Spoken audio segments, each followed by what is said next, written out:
Welcome to Europe's Others, the Americas, Africa, Asia, and the Middle East in modern history, circa 1800 to 1900. The 19th century was the age of an unprecedented global transformation.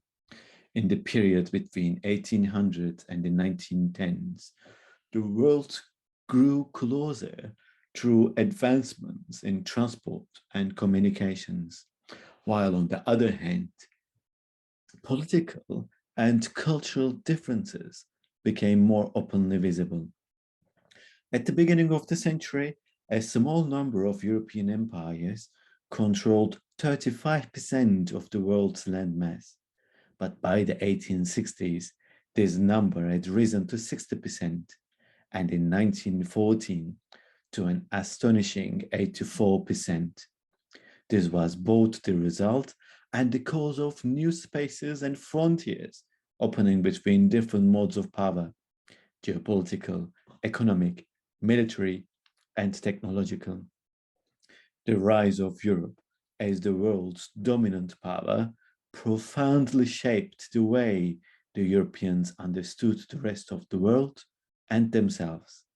Yet at the same time, they had to contend with the rise of new, non-European players on the world stage, such as the United States and Japan, that were poised to make their mark on the following century.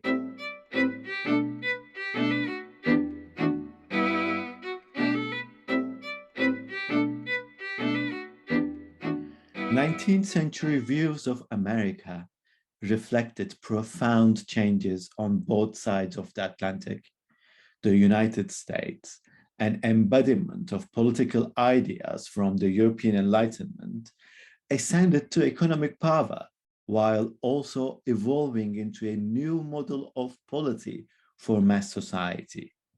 It attracted immigrants from the Old World, as well as the attention of European observers who yearned to understand it. It was only in the 20th century that the mania for all things American became commonplace, as Americanized popular culture poured into the old continent. European views of the United States ranged from admiration to aversion. As the threshold of the long 19th century, many liberal and democratic-minded Europeans became fascinated by this new constitutional democratic polity that had formed at the other side of the Atlantic, even if it was racially exclusive, particularly when compared to surviving absolutist regimes in much of Europe. There were, however, many European intellectuals who voiced an aversion to America's apparent shallowness. It is lack of intellectual creativity and bourgeois mediocrity, often accompanied by a critique of consumerism and mass culture, as well as growing fears of Europe's Americanization. For good or bad, Europeans perceived differences between each side of the Atlantic, despite transnational connections, common traditions, and a constant transfer of ideas.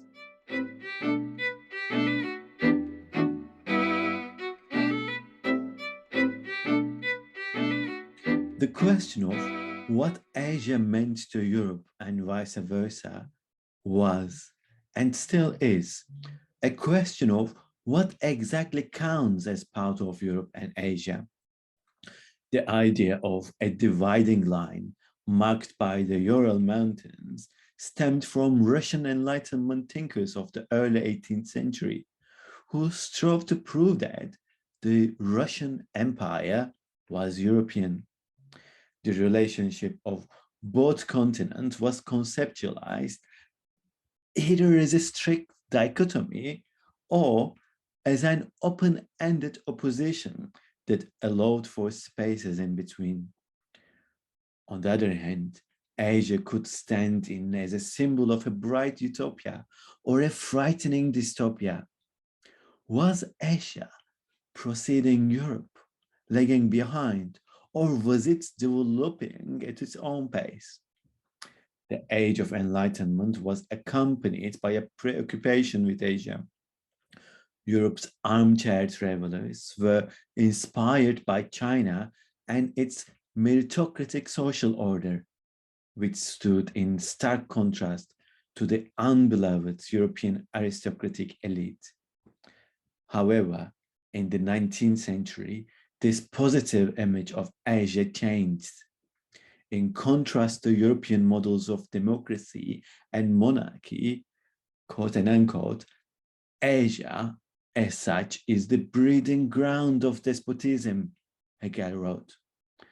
As the European powers rose to become globally engaged colonial empires, images of China mirrored Europe's aggrandizement. Once the center of civilization, now a periphery of the global economy, China was forcefully opened to the world in two opium wars that were fought in 1839 to 42 and later from 1856 to 1860.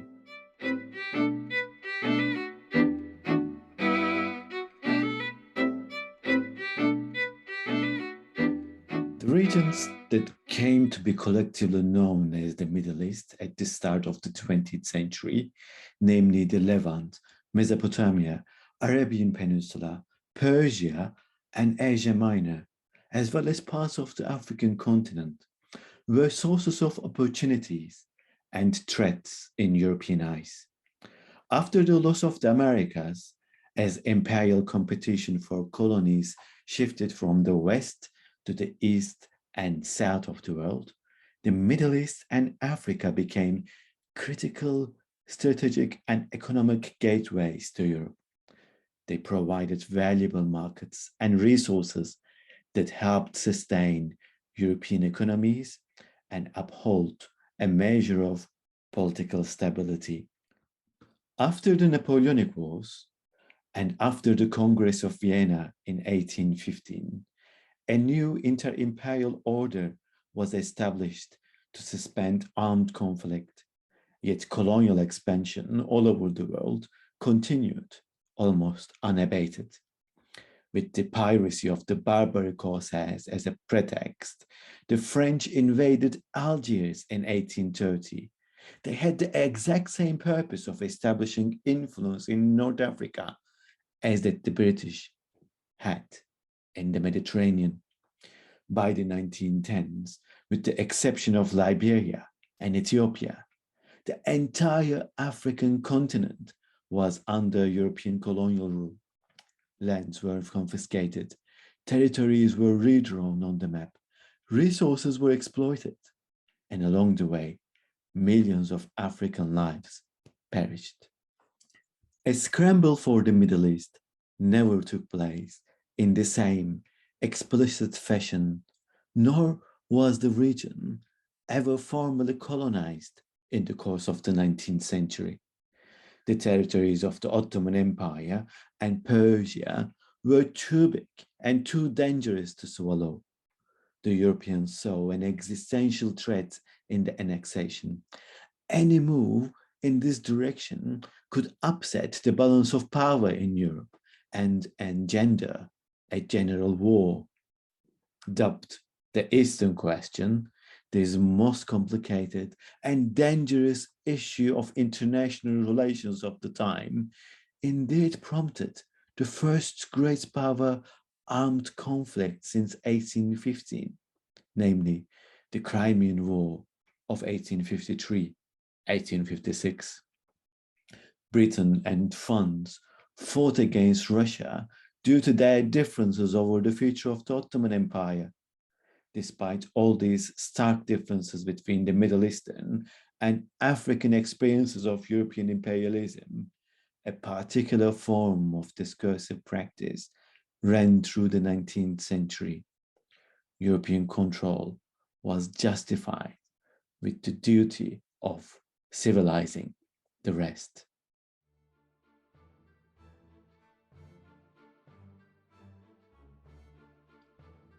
China, the Ottoman Empire, and Persia were thus opened up by Europeans to the circuits of global free trade. It continued over decades, and it impoverished local economies all the while. Resistance movements and anti-colonial rebellions such as the Boxer War came to be associated in Western parlance with Eastern barbarity, Islamic fanaticism, or the Yellow Peril. Yet rarely, if ever, were the economic and psychological undertones of violence or the European triggers of rebellion and civil war taken into account. Political instability in the rest of the world supplied the European powers with enough pretext for further interventions, expansionism, and the establishment of direct control, as outlined in the beginning of this lecture. But these maneuvers only hardened local sentiments and politics, resulting in ideological backlashes, and anti-liberalism gained traction in the non-European world. This was an offshoot of the 19th century experience.